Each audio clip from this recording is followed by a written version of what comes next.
Hey, this is Lou Powell with PK, and today I'm joined by Timothy Sheehy, VP and client partner in media and entertainment, and also Jeffrey Thompson, who's also a VP and client partner in our media and entertainment group. Welcome, guys.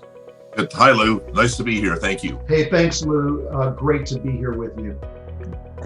So I'd like to start the conversation today. When we look at media and entertainment, it seems like there's been a lot of changes as we start looking at what's taken place over the last 9 months with COVID. Did COVID really change the media and entertainment industry, or did it accelerate something that was already taking place? Great content is really the only reason that consumers either tune into streaming or watch a show on television or go to the cinema. But what's happening now is because of the acceleration into streaming, distribution is now driving the bus to a much greater extent than it ever has before. And when you see all the major players, Disney, NBC, Universal, Warner Media, Netflix, name whichever one you want, the focus is 100% on streaming. And the reason is because of the change in consumption habits and consumption patterns. We already saw the tremendous growth of companies like Netflix and Hulu, which were the digital natives in this area, the ones that grew up on streaming. And then you saw the movement from these traditional creators, the content creators, the studios and distributors into the streaming universe. And so I think what's happened with the pandemic is that movement that was already underway has been dramatically accelerated. So pick your number, 3 years, 5 years, 7 years. Myself, I think it's probably at least a 5 to 7 year acceleration. COVID is disrupted. 70% of theater going is still closed.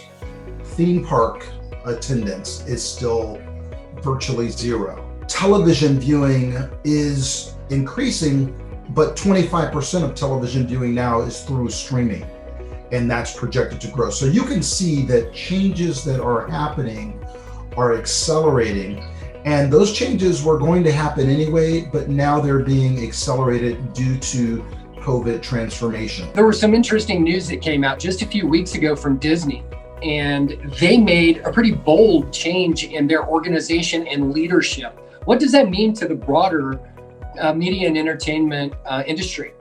I think all of the studios and what I would consider those traditional studios and broadcast systems are watching what Disney does and moving to verticalize their content offerings, meaning to change their distribution model to re-emphasize and emphasize streaming. It's a significant shift because studios like Sony and Fox and others, NBC Universal, have to consider that thought process about, how do we own the customer from the end-to-end life cycle.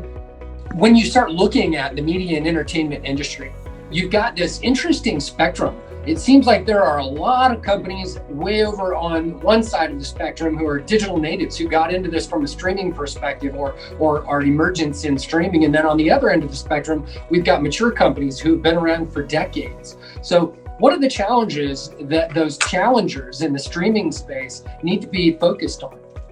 These traditional studios and traditional organizations have got to figure out a lot of things in a hurry.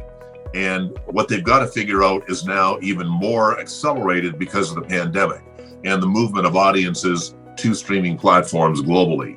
So in terms of the things that they've got to figure out, there's really sort of two key areas. Number one is on the content side, what is going to resonate with these streaming or streaming only audiences in a way that may not have resonated with them before. That's number one.